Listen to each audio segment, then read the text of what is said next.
বরিশাল বিভাগের চলতি আমন সংগ্রহ সময় যেটা চলছে এর লক্ষ্যমাত্রা এবং অর্জন সম্পর্কে পর্যালোচনা, এর সুবিধা অসুবিধা সম্পর্কে পর্যালোচনা এবং বিভিন্ন বিষয়ের দিক নির্দেশনা দেওয়ার জন্যে আমি এখানে প্রতি জেলা খাদ্য নিয়ন্ত্রক, জেলা প্রশাসক, আঞ্চলিক খাদ্য নিয়ন্ত্রক, কৃষি বিভাগের আঞ্চলিক নিয়ন্ত্রক আমাদের কাছে বিভিন্ন তথ্য তুলে ধরেছেন।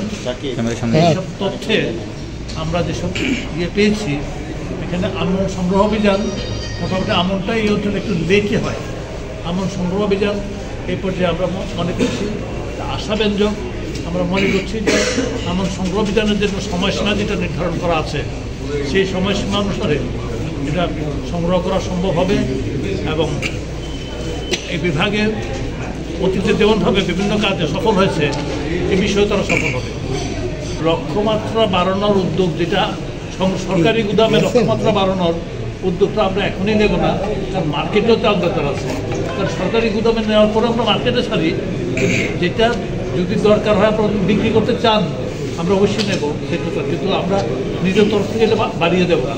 শুধু ধান দেওয়া দিতে পারছেন না, সেটা বলছি ধানের বিকল্প হিসাবে পরিমাণ মতো চাল আর কি, যেটা প্রফেশনাল যে চাল নিতে পারে আর যেটা বিভিন্ন জায়গাতে আমদানি করা হচ্ছে।